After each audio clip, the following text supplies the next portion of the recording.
Hi friends, welcome to Sneha vlogs. എൻ്റെ പേര് അപർണ. എല്ലാവർക്കും സുഖാണല്ലോ. അപ്പോൾ ഇന്ന് ഞാൻ വന്നിട്ടുള്ളത് ഒരു പുഡിങ്ങിൻ്റെ റെസിപ്പി ആയിട്ടാണ്. മിൽക്ക് പുഡിങ്ങാണ് ഞാൻ ഇന്ന് ഉണ്ടാക്കുന്നത്. അപ്പോൾ ഈ പുഡിങ്ങിനെ കുറിച്ച് പറയുകയാണെങ്കിൽ നല്ലൊരു ടേസ്റ്റ് തന്നെയാണ് ഈ പുഡിങ്ങിന്. അപ്പോൾ നിങ്ങൾ എന്തായാലും ട്രൈ ചെയ്ത് നോക്കണം. അപ്പം പെരുന്നാളൊക്കെ ആയതുകൊണ്ട് തന്നെ വീട്ടിൽ വരുന്ന ഗസ്റ്റുകൾക്കൊക്കെ ഉണ്ടാക്കി കൊടുക്കാൻ പറ്റിയ സൂപ്പർ പുഡിങ് തന്നെയാണ്. അപ്പോൾ നിങ്ങൾ എന്തായാലും ട്രൈ ചെയ്യുക. അപ്പം ഞാൻ ഈ പുഡിങ് ഉണ്ടാക്കുന്നത് ജെലാറ്റിനും ചൈന ഗ്രാസ് ഒന്നും ഉപയോഗിക്കാണ്ടാണ്, കോൺഫ്ലോർ മാത്രം ഉപയോഗിച്ചുകൊണ്ടാണ് ഞാനിത് ഉണ്ടാക്കുന്നത്. അപ്പം നമുക്ക് നേരെ വീഡിയോയിലോട്ടേക്ക് പോവാം.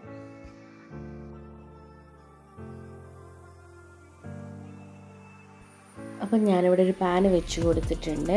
ഞാനിവിടെ 1/2 ലിറ്റർ പാലാണ് എടുത്തിട്ടുള്ളത്. അപ്പം ഞാനിതിലേക്ക് 1/2 ലിറ്റർ പാല് ഒഴിച്ചു കൊടുക്കുകയാണ്. അപ്പോൾ ഇനി ഇതൊന്ന് ചെറുതായി ഒന്ന് ചൂടായി വരട്ടെ. ഇനി ഇതൊന്ന് ഇളക്കി കൊടുക്കുന്നുണ്ട്. ഇടയ്ക്കിടയ്ക്ക് ഇതേപോലെ ഇളക്കി കൊടുക്കണം.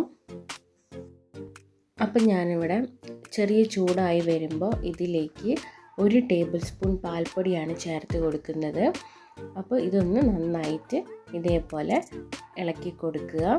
ഇതേപോലെ തന്നെ ഇടയ്ക്കിടയ്ക്ക് ഇളക്കി കൊടുക്കണം. അപ്പോൾ 200 ml മിൽക്ക് മെയ്ഡാണ് ഞാനിവിടെ എടുത്തിട്ടുള്ളത്. അപ്പോൾ അത് മുഴുവനായിട്ട് ഞാനിപ്പോൾ ചേർക്കുന്നില്ല, ഇത്തിരി ആയിട്ട് ഞാനിതിലേക്ക് ഒഴിച്ചു കൊടുക്കുന്നുണ്ട്. ഞാനിതിലേക്ക് പഞ്ചസാരയും ചേർത്ത് കൊടുക്കുന്നുണ്ട്. പക്ഷേ ഒരു പ്രത്യേക രുചി കൂട്ടാൻ വേണ്ടിയിട്ടാണ് മിൽക്ക് മെയ്ഡ് ഞാനിതിലേക്ക് ഒഴിച്ചു കൊടുക്കുന്നത്. അപ്പോൾ ഇത് നന്നായിട്ട് മിക്സ് ചെയ്ത് കൊടുക്കുക. അപ്പം നിർത്താതെ ഇളക്കാൻ പറയുന്നതിൻ്റെ കാര്യം, നമ്മുടെ ഈ പാലിൽ തീരെ വെള്ളം ചേർക്കാത്തത് കൊണ്ട് തന്നെ നന്നായിട്ട് പാടയൊക്കെ ഉണ്ടാവും. അപ്പോൾ അതൊന്നും അടിക്ക് പിടിക്കാതിരിക്കാനാണ്, പാത്രത്തിൻ്റെ ഇതിൽ പിടിക്കാതിരിക്കാൻ വേണ്ടിയിട്ടാണ് നിർത്താതെ ഇങ്ങനെ ഇളക്കി കൊടുക്കുന്നത്. പിന്നെ ഇത് നന്നായിട്ട് മിക്സായി കിട്ടുകയും ചെയ്യും. അപ്പോൾ ഇതേപോലെ തന്നെ നന്നായിട്ട് ഇളക്കി കൊടുക്കുക. അപ്പോൾ ഇനി ഇതിലേക്ക് ഞാൻ 2 ടേബിൾ സ്പൂൺ പഞ്ചസാരയും കൂടി ചേർത്ത് കൊടുക്കുന്നുണ്ട്. എനിക്ക് പുഡിങ്ങിനൊക്കെ അത്യാവശ്യം നന്നായിട്ട് മധുരം വേണം. അപ്പോൾ നിങ്ങൾക്ക് വേണമെങ്കിൽ മിൽക്ക് മെയ്ഡ് മാത്രം ചേർത്താൽ മതിയാവും. പക്ഷെ ഞാൻ 2 ടേബിൾ സ്പൂൺ പഞ്ചസാരയും കൂടി ചേർത്ത് കൊടുക്കുന്നുണ്ട്. അപ്പോൾ ഇവിടെ പുഡിങ്ങിനൊക്കെ ശരിക്കും പറയുകയാണെങ്കിൽ മധുരം മുന്നിട്ട് നിൽക്കുമ്പോഴല്ലേ അപ്പോൾ ഒരു പ്രത്യേക ടേസ്റ്റ്. അതുകൊണ്ടാണ് ഞാനിവിടെ മധുരം കൂടുതൽ ചേർക്കുന്നത്. അപ്പോൾ നിങ്ങൾക്ക് വേണമെങ്കിൽ അത് ഒഴിവാക്കാം കേട്ടോ, അതൊന്നും ഒരു കുഴപ്പമില്ല.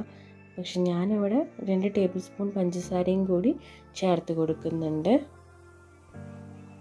അപ്പോൾ ഈ പഞ്ചസാരയൊക്കെ ഇതിൽ നന്നായിട്ട് ഒന്ന് മിക്സായി വരട്ടെ. അപ്പോൾ നന്നായിട്ട് ഇതേപോലെ തന്നെ നിങ്ങൾ കൈ വിടാതെ ഇളക്കി കൊടുക്കുക. അപ്പോൾ നമ്മുടെ പാലിവിടെ ചെറുതായി തിളച്ച് വരുന്നുണ്ട്. അപ്പോൾ ഞാനിവിടെ ചെറിയൊരു ബൗളിൽ കുറച്ച് പാലെടുത്തിട്ടുണ്ട്.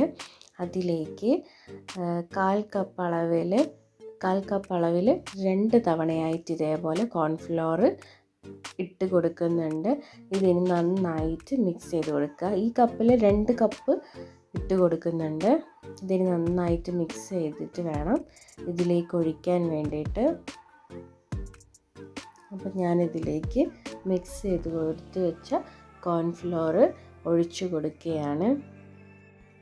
അപ്പോൾ ഇത് ചേർത്തപ്പോൾ തന്നെ ഇതൊന്ന് നന്നായിട്ട് കൈവിടാതെ ഒന്ന് നല്ലപോലെ ഒന്ന് മിക്സ് ചെയ്ത് കൊടുക്കുക.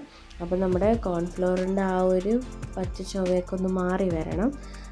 അപ്പോൾ ചൂടൊന്ന് മീഡിയം ഫ്ലെയിമിൽ വെച്ചിട്ട് ഇതേപോലെ നന്നായിട്ടൊന്ന് ഇളക്കി കൊടുക്കണം. അപ്പോൾ ആ ഒരു പച്ച ചുവയൊക്കെ മാറുമ്പോഴാണ് നമ്മൾ ആ ഒരു പുഡിങ്ങിന് നല്ലൊരു ടേസ്റ്റ് കൊടുക്കുന്നത്. അപ്പോൾ ഇതേപോലെ നിർത്താതെ നല്ലപോലെ ഇതേപോലെ ഒന്ന് ഇളക്കി കൊടുക്കുക. അപ്പം ഞാനിവിടെ നേരത്തെ മാറ്റി വെച്ച മിൽക്ക് മെയ്ഡും കൂടി ഞാനിതിലേക്ക് ചേർത്ത് കൊടുക്കുന്നുണ്ട് കേട്ടോ. അപ്പോൾ നേരത്തെ ഞാൻ മുഴുവനായിട്ടും ചേർത്തിട്ടില്ല, അതുകൊണ്ട് ഞാൻ ഇപ്പം മുഴുവനായിട്ടും ചേർത്ത് കൊടുത്തിട്ട് ഇതേപോലെ നന്നായിട്ട് ഇളക്കി കൊടുക്കുന്നുണ്ട്. അപ്പം നമ്മുടെ മിക്സ് ഇവിടെ റെഡി ആയിട്ടുണ്ട്, നന്നായിട്ട് കട്ടിയായി വന്നിട്ടുണ്ട്. അപ്പം നമുക്കിത് ഈ ഒരു കൺസിസ്റ്റൻസി ആവുമ്പോൾ നമുക്ക് ഓഫ് ചെയ്യാം. അപ്പോൾ ഇനി ഓഫ് ചെയ്ത് കഴിഞ്ഞാൽ ഇതിലേക്ക് നമുക്ക് വാനില എസൻസ് ചേർത്ത് കൊടുക്കാം. അപ്പോൾ ഞാനിവിടെ വാനില എസൻസാണ് ചേർക്കുന്നത്. അപ്പോൾ ഈ പുഡിങ്ങിന് ആ ഒരു ടേസ്റ്റ് ആയിരിക്കും. അപ്പം നിങ്ങൾക്ക് വേണമെങ്കിൽ വേറെ ഏതെങ്കിലും എസൻസ് ഉണ്ടെങ്കിൽ അത് ചേർക്കാം. പക്ഷെ ഞാനിവിടെ വാനില എസൻസാണ് ചേർത്ത് കൊടുക്കുന്നത്. ഇനി ഇതൊന്ന് നന്നായിട്ട് മിക്സ് ചെയ്താൽ മതിയാവും. അപ്പം ഞാനിവിടെ ഒരു സ്ക്വയർ മോൾഡാണ് എടുത്തിട്ടുള്ളത്, ഒരു ബോക്സ് പ്ലാസ്റ്റിക്കിൻ്റെ. അപ്പം നിങ്ങൾക്ക് ഗ്ലാസിൻ്റെ മോൾഡ് ഉണ്ടെങ്കിൽ അതെടുക്കാൻ കുഴപ്പമൊന്നുമില്ല. അപ്പം ഞാനിവിടെ ബട്ടറൊക്കെ ചെറുതായിട്ട് അടിയിലൊന്ന് തേച്ച് വെച്ചിട്ടുണ്ട്. ഇനി ഇതിലേക്ക് ഈ ബാറ്റർ ഒഴിച്ചു കൊടുക്കുകയാണ്. അപ്പോൾ ഇത് ഒന്ന് സെറ്റ് ആവാൻ വേണ്ടിയിട്ട് ചൂടൊന്ന് തണുത്ത് കഴിഞ്ഞാൽ നമുക്ക് ഫ്രിഡ്ജിലേക്ക് ഒന്ന് വെക്കാം. അപ്പോൾ ഒരു 4-5 മണിക്കൂർ വെച്ചാൽ മതിയാകും. ഒരുപാട് അതിനേക്കാൾ കൂടുതൽ സമയം ആവശ്യമില്ല. ഒരു 5 മണിക്കൂർ മാക്സിമം നമുക്ക് ആവശ്യമാണ്. അപ്പോൾ ഇതൊന്ന് അടച്ച് വെച്ച് ഫ്രിഡ്ജിലേക്ക് വെച്ച് കൊടുക്കാം.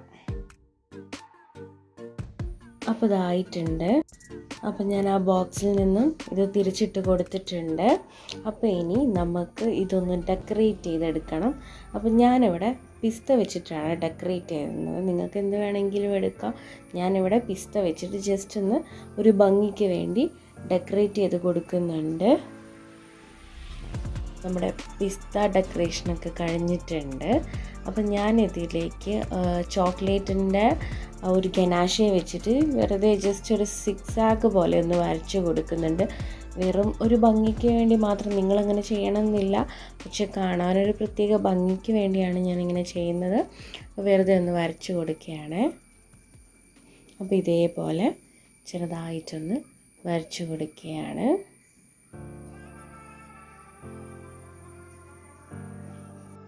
അപ്പം ഞാനിവിടെ ഇതേപോലെ ഒന്ന് വരച്ച് കൊടുത്തിട്ടുണ്ട്. അപ്പം നമ്മുടെ മിൽക്ക് പുഡിങ് ഇവിടെ റെഡി ആയിട്ടുണ്ട്. നല്ല ടേസ്റ്റാണ് ഈ പുഡിങ്ങിന്. അപ്പോൾ നിങ്ങൾ എന്തായാലും ട്രൈ ചെയ്ത് നോക്കണം. നിങ്ങൾക്ക് എന്തായാലും ഇഷ്ടം. അപ്പോൾ പെരുന്നാളൊക്കെ ആയതുകൊണ്ട് തന്നെ എല്ലാവരും അടിച്ച് പൊളിക്കുക, ഇതേപോലെ പുഡിങ്ങൊക്കെ ഉണ്ടാക്കി കൊടുക്കുക. അപ്പോൾ എല്ലാവരും ഹെൽത്തി ആയിട്ടിരിക്കുക, ഹാപ്പി ആയിട്ടിരിക്കുക. അപ്പോൾ എൻ്റെ ഈ വീഡിയോ നിങ്ങൾക്ക് ഇഷ്ടമായിട്ടുണ്ടെങ്കിൽ ലൈക്ക് ചെയ്യുക, സബ്സ്ക്രൈബ് ചെയ്യുക. അപ്പം ഞാനിനി വീഡിയോ ഇടുമ്പോൾ നിങ്ങൾക്ക് കിട്ടണമെന്നുണ്ടെങ്കിൽ നിങ്ങൾ തൊട്ടടുത്ത് കാണുന്ന ബെൽ ബട്ടണും കൂടി ഒന്ന് ക്ലിക്ക് ചെയ്യുക. അപ്പോൾ മറ്റൊരു വീഡിയോ ആയി വീണ്ടും കാണാം. Bye friends.